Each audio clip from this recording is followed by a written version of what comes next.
Hello everyone, हम लोग पढ़ रहे हैं एनिमल किंगडम। ठीक है, हमारा जो किंगडम है वो क्या है, एनिमेलिया हम लोग पढ़ रहे हैं।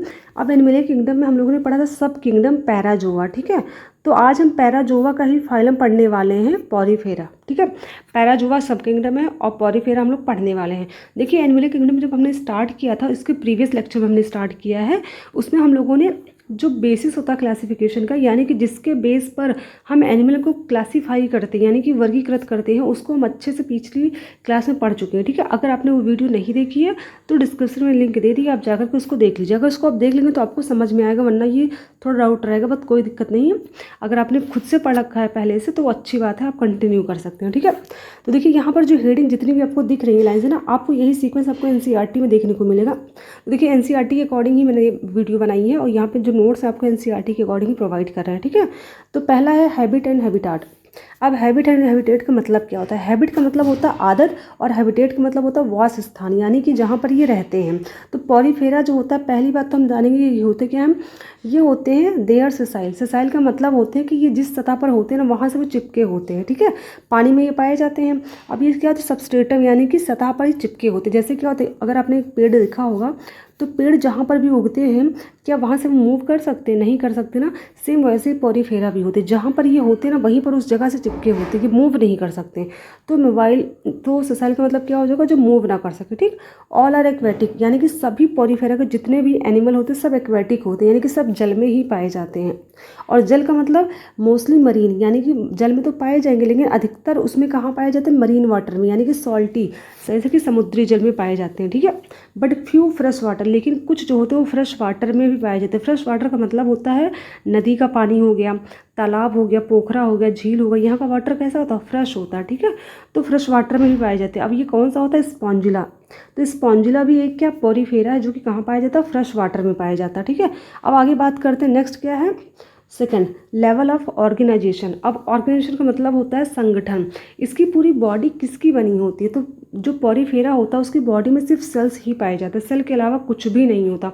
जैसे कि आपको पता होगा, सेल मिलकर क्या बनाते हैं, सेल मिलकर टिश्यू बनाते हैं, बट पॉरीफेरा में ऐसा नहीं होता। इनके सेल्स जो होते हैं वो टिश्यू का फॉर्मेशन नहीं कर पाते हैं, यानी कि इनकी बॉडी में सिर्फ और सिर्फ सेल ही पाए जाते हैं।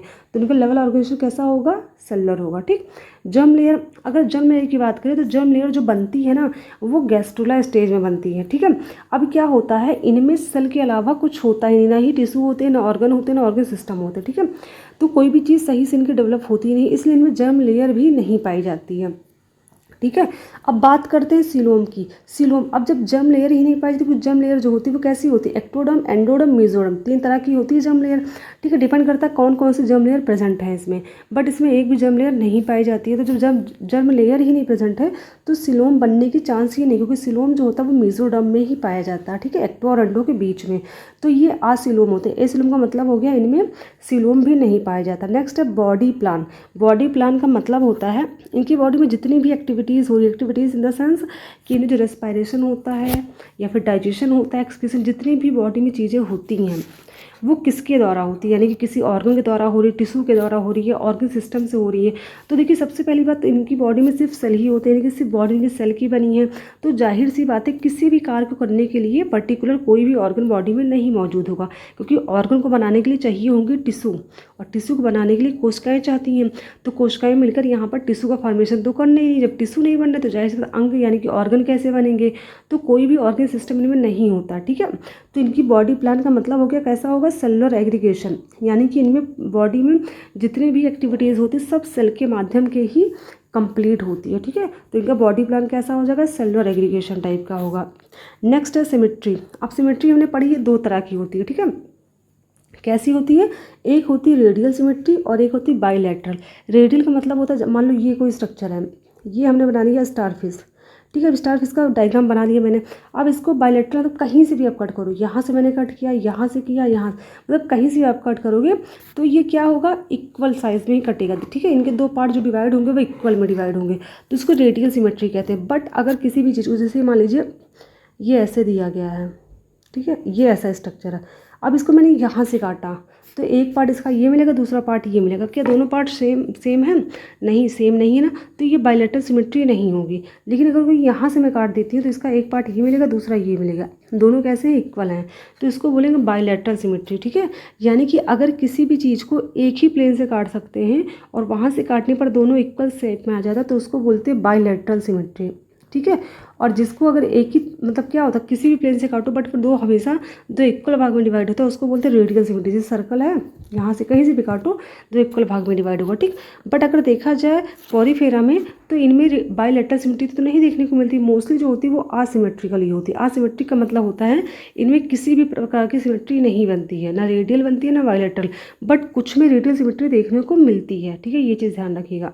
अब आता है सेगमेंटेशन। सेगमेंटेशन का मतलब होता है बॉडी जो है एक्सटर्नली और इंटरनली दोनों तरफ क्या हो, कुछ पार्ट में खंडों में डिवाइड हो। जैसे अर्थवर्म आपने देखा होगा, अर्थवर्म का स्ट्रक्चर कैसे होता है, ऐसे सब कुछ होता है ना, ऊपर से भी होता है और अंदर से भी होता है। ठीक है, तो इसको बोलते हैं सेगमेंटेशन। तो पॉरीफेरा में क्या था, सेगमेंटेशन एब्सेंट होता है। नोटोकॉर्ड तो एब्सेंट होगा क्योंकि जाहिर सी बात है नोटोकॉर्ड जो होता है वो वर्टिब्रेट्स यानी कॉर्डेटा का सबसे मेन लक्षण होता है। ठीक है, तो ये तो फिलहाल सब में एब्सेंट होगा जितने भी एनिमल हम पढ़ने वाले लोअर वो सब। ठीक है, अब देखने वाले फिजियोलॉजी।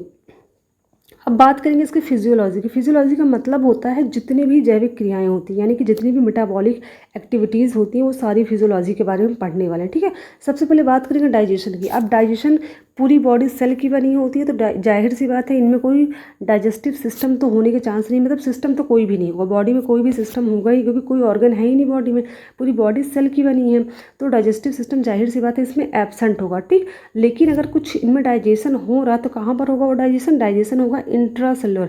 इंट्रा का मतलब होता है अंदर, सेलुलर का मतलब सेल, यानी कि सेल के अंदर होगा। ठीक है, तो इनमें डाइजेशन कहाँ होगा, सेल के अंदर होगा। ठीक है, तो इसका मतलब होता है intra cellular.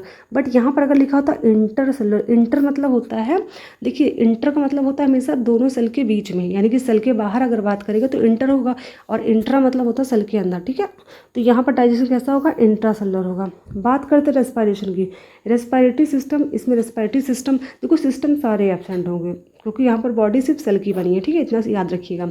Bye simple diffusion respiratory system नहीं होता, बट कैसे होगा इनका रेस्पिरेशन, सिंपल डिफ्यूज़न की वजह से, यानी कि बॉडी सरफेस से होता है, और इनमें वाटर कैनाल सिस्टम भी पाया जाता है, उसकी वजह से भी होता है। वाटर कैनाल सिस्टम क्या होता है अभी आगे हम बताने वाले हैं, तो देखिएगा। नेक्स्ट है सर्कुलेशन। सर्कुलेशन का मतलब होता है जो ब्लड हम लोगों में ब्लड सर्कुलेटरी सिस्टम देखते हैं ना, वैसा ही सर्कुलेशन, तो इसमें सर्कुलेटरी सिस्टम भी एब्सेंट होता है। एक्सक्रीटरी सिस्टम भी एब्सेंट होता है, लेकिन ये सारी प्रोसेस आपको वाटर कैनाल सिस्टम से देखने को मिलती है। अब बात करेंगे रिप्रोडक्शन की, तो रिप्रोडक्शन जो होता है इसमें बाइसेक्सुअल होता है। बाइसेक्सुअल मतलब होता है इसमें मेल और फीमेल क्या होते हैं, एक ही ऑर्गन में, यानी कि एक ही ऑर्गेनिज्म में पाए जाते हैं, यानी कि एक ही पोरीफेरा जो भी होगा उसके अंदर मेल भी होगा और फीमेल भी होगा। ठीक है, तो जो बाइसेक्सुअल होते हैं उनको मोनेसियस भी कहते हैं। याद रखिएगा, बाइसेक्सुअल का मतलब मोनेसियस भी कहते हैं और इसको हर्माफ्रोडाइट भी कहते हैं। ठीक है, यानी कि इनके सेक्सेस जो होते हैं वो सेपरेट नहीं होते, यानी कि मेल फीमेल एक ही जीव में पाए जाते हैं। ठीक है, अब आता है फर्टिलाइजेशन। फर्टिलाइजेशन क्या होगा, फर्टिलाइजेशन मतलब होता है मेल और फीमेल ऑर्गन जब मिलते हैं तो उसके बाद फर्टिलाइजेशन की प्रोसेस होती है। तो फर्टिलाइजेशन कैसा होता है, इंटरनल होता है। ठीक है, कैसा होगा, इंटरनल होगा। ठीक है, और क्रॉस टाइप का होता है, ये चीज़ ध्यान रखिएगा। फिर है डेवलपमेंट। डेवलपमेंट होगा इनडायरेक्ट। जब भी आपको डेवलपमेंट इनडायरेक्ट मिलता है तो याद रखिएगा उसमें क्या होगी, लार्वल स्टेज जरूर प्रेजेंट होगी। ठीक है, जहाँ पर लार्वल स्टेज पाई जाती है वहाँ पर इनडायरेक्ट होता है, क्योंकि यहाँ पर क्या होगा, पहले लार्वा बनेगा फिर जाकर के एडल्ट का फॉर्मेशन होता है, यानी कि डायरेक्ट आपको एडल्ट नहीं मिलने वाला, इनडायरेक्ट मिल रहा, लार्वा के बाद मिलेगा ना, इस वजह से इसको बोलते हैं इनडायरेक्ट डेवलपमेंट। तो जहाँ पर भी डेवलपमेंट इनडायरेक्ट होगा यानी कि वहाँ पर लार्वल स्टेज प्रेजेंट है, और जहाँ पर डेवलपमेंट डायरेक्ट होगा वहाँ पर लार्वल स्टेज एब्सेंट होती है। ठीक है, तो चलिए हमने देख लिया, ये एग्जाम्पल देख लीजिए इसके। तो एग्जाम्पल की अगर बात करें, ये साइकॉन है, ये यूस्पॉन्जिया है, और ये क्या है, स्पॉन्जिला है। ठीक है, ये स्पॉन्जिला है, स्पॉन्जिला ये फ्रेश वाटर, यही होता है फ्रेश वाटर पॉरीफेरा। ठीक है, और ये साइकॉन होता है, ये स्पॉन्जिया होता है। ये स्पॉन्जिया को बाथ स्पॉन्ज भी कहते हैं। ठीक है, अब बात करेंगे वाटर कैनाल सिस्टम की। अब ये वाटर कैनाल सिस्टम होता क्या, बहुत इंपॉर्टेंट है। वाटर कैनाल सिस्टम एक होता है वाटर वैस्कुलर सिस्टम। क्या होता है, वाटर वैस्कुलर सिस्टम। अब देखिए मैं वाटर वैस्कुलर सिस्टम यहाँ पर क्यों बताने जा रही हूँ, क्योंकि ये बच्चे अक्सर ये कन्फ्यूज़ हो जाते हैं वाटर वैस्कुलर सिस्टम क्या होता है और वाटर कैनाल सिस्टम। तो याद रखिएगा, कैनाल से हो जाएगा सी, कैनाल सी से आता है और वैस्कुलर बी से आता है।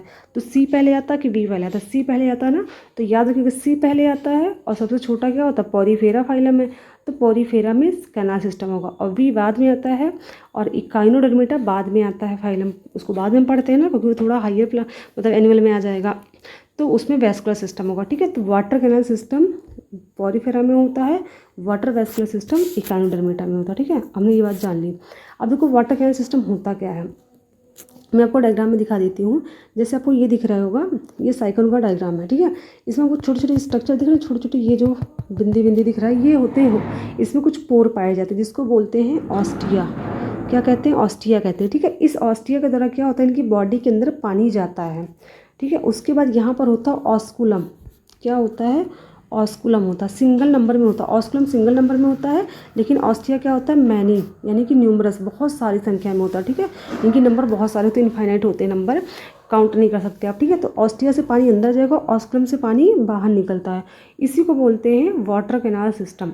अब अंदर गया, बाहर निकला, इसी के द्वारा क्या होगा? सारी रिस्पायरेशन की प्रोसेस, एक्सक्रीशन की प्रोसेस, सब कुछ इसी के द्वारा कंप्लीट होती है। क्योंकि देखिए अब क्या है, वाटर अंदर जा रहा है, जाहिर सी बात है, बाहर निकल रहा, तो जाहिर सी बात है इसमें क्या निकलेगा? अमोनिया। अमोनिया काफ़ी मात्रा में इससे रिलीज़ होता है।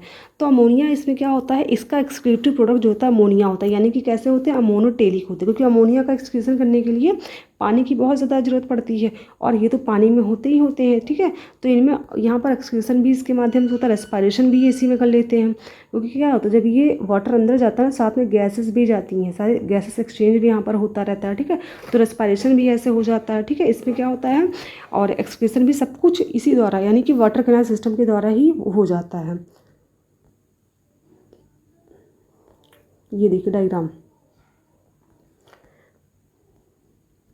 इस डायग्राम को मैं समझा देती हूँ पहले क्या होता है। वाटर कैनाल सिस्टम ये ऐसे होता है। ठीक है, अब ये आपको स्ट्रक्चर दिख रहा होगा साफ साफ, ये बाहर की जो लेयर है, ये बाहर की लेयर है। ठीक, ये क्या है? बाहर की लेयर है। इस बाहर की लेयर को बोलते हैं पिनाइकोडर्म। क्या बोलते हैं? पिनाइकोडर्म। ये होती है एक्टोडर्म। जो बाहर की लेयर होती है उसको बोलते हैं एक्टोडर्म, यानी कि पिनाइकोडर्म। एक्टोडर्म का नाम होता है पिनाइकोडर्म। ये शब्द आप सिर्फ और सिर्फ पॉरीफेरा में ही सुनेंगे, बाकी कहीं नहीं सुनेंगे। पिनाइकोडर्म होता है वो आउटर की लेयर होती है। ठीक है, और जो अंदर की लेयर होती है उसको बोलते हैं ये जो अंदर की लेयर आपको दिख रही है, इसको बोलते हैं कोइनोडर्म। क्या बोलते हैं? कोइनोडर्म। ये होता है कोइनोडर्म। तो कोइनोडर्म जो होती है एंडोडर्म होती है, और पिनाइकोडर्म जो होती है वो एक्टोडर्म होती है। ठीक है, कोइनोडर्म जो होती है कोइनोसाइड से मिलकर बनी होती है। ठीक है, ये सारी सेल्स किसकी होती है? कोइनोसाइड की। अब आपको ये स्ट्रक्चर दिख रहे होंगे, ये आपको स्ट्रक्चर जैसा दिख रहे हैं, ये होते हैं फ्लैजला। तो कोइनोसाइड में क्या होता है? फ्लैजला भी लगे होते हैं। ठीक है, ये फ्लैजला क्या होते हैं? ऐसे ऐसे मूव करेंगे फ्लैजला, और पानी क्या होगा यहाँ पर? ऐसे वाटर साइकिल, यानी कि पानी क्या होगा? ऐसे ये बाहर होता जाएगा। ठीक है, यानी कि यहाँ गैसेस एक्सचेंज इसकी वजह से ही होता है, पर फ्लैजला की वजह से। ठीक है, तो ये प्रश्न बन सकता है, कोइनोसाइट में फ्लैजला पाया जाता है? तो हाँ, यहाँ फ्लैजला भी पाया जाता है। यहाँ पर अमीबोसाइट सेल्स भी पाई जाती हैं।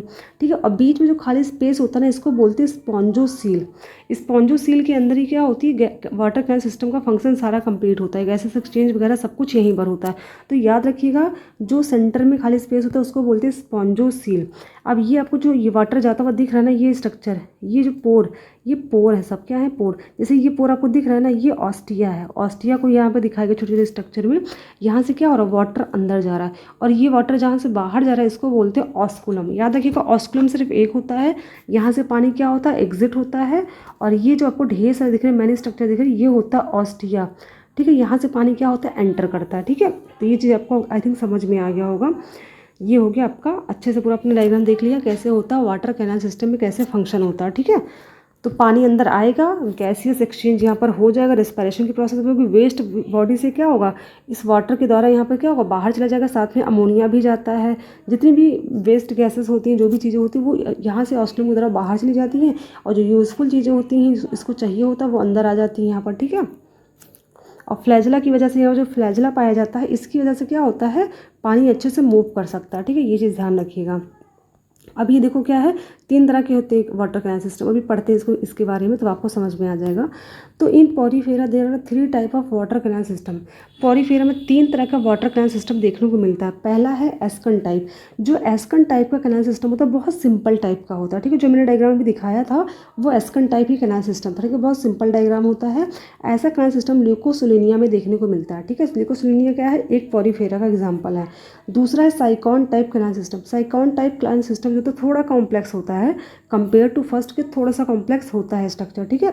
इसका एग्जांपल हो जाएगा साइकॉन टाइप, साइकान में ही देखने को मिलता है, जिसको स्काइफा कहते हैं, ठीक है। अभी मैं फिर से डायग्राम आपको दिखा दूंगी एनिमल्स का।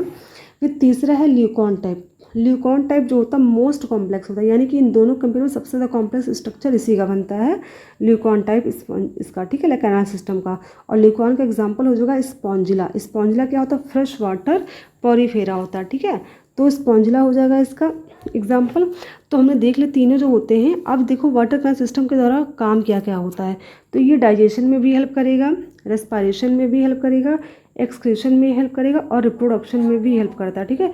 ये चीज़ ध्यान रखिएगा कि इन 4 फंक्शन में डाइजेशन, रेस्पिरेशन, एक्सक्रीशन और रिप्रोडक्शन में, इन सब में हेल्प करता है। अब साथ ही साथ एक चीज़ और बता देती हूँ, water vascular system water canal system से अलग कैसे होता होगा। अगर सब में फंक्शन सेम होते तो दोनों का नाम एक ही होता, बट यहाँ पर डिफरेंट एक चीज़ आपको डिफरेंस देखने को मिलेगा कि जो वाटर कैनाल सिस्टम होता है ना, इसकी हेल्प से लोकोमोशन नहीं हो सकता। क्या नहीं हो सकता, लोकोमोशन।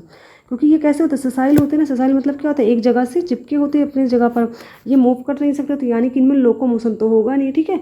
तो वाटर कैनाल सिस्टम जो होता है लोकोमोशन में हेल्प नहीं करता, बट वाटर वेस्कुलर सिस्टम जो होता है वो लोकोमोशन में भी हेल्प करता है, ठीक है। तो ये डिफरेंस थोड़ा सा आप जान लीजिएगा। बाकी पेपर में अक्सर ये क्वेश्चन आ चुका है कि वाटर कैनाल सिस्टम किस में होता है और वाटर वेस्कुलर सिस्टम किस में होता है। डिफरेंस दोनों में थोड़ा सा आपको याद रखना होगा। ये देखिए, ये वाटर वेस्कुलर सिस्टम तीनों का है। ये आपको दिख रहा होगा, सबसे पहला एस्कन टाइप का है, ये साइकन टाइप का है, ये ल्यूकॉन टाइप का, ठीक है। ये सबसे सिंपल है, ये थोड़ा सा कॉम्प्लेक्स है, ये बहुत ज़्यादा कॉम्प्लेक्स स्ट्रक्चर है। तो फिलहाल स्ट्रक्चर पेपर में नहीं आता है, बस आपको याद रखने कि तीनों टाइप के स्ट्रक्चर किस में देखने को मिलते हैं। मैं डायग्राम फिर से दिखा देती हूँ। ये देखिए, ये साइकान का डायग्राम है, ये स्पॉन्जिया का है, ये स्पॉन्जिला का है, ठीक है। अगर हम बात करें एस्कन टाइप का, तो एस्कन टाइप का किस में देखने को मिलता है, ल्यूकोसिलिनियम देखने को मिलता है, ठीक है। और साइकन टाइप का किस में देखने को मिलता है, साइकॉन में। ये साइकॉन का स्ट्रक्चर, इसको स्काइफा भी कहते हैं, याद रखिए स्काइफा भी इसी का नाम है, ठीक है। और स्पॉन्जिला में ल्यूकॉन टाइप का देखने को मिलता है, ठीक है। ये स्पॉन्जिला है, ठीक। तो आई थिंक आपको ये टॉपिक अच्छे से समझ में आ गया। तो पॉरीफेरा हमने समझ लिया, अच्छे से समझ के मैंने पूरा कंप्लीट कर लिया है। अगर आपको इसमें कोई भी डाउट है तो आप कमेंट सेक्शन में बता सकते हैं, और अगर आपको कोई भी चीज़ पूछनी है इस टॉपिक से रिलेटेड तो वो भी कमेंट में बता सकते हैं, ठीक है। इसके बाद हम पढ़ने वाले हैं सिलेंट्रेटा।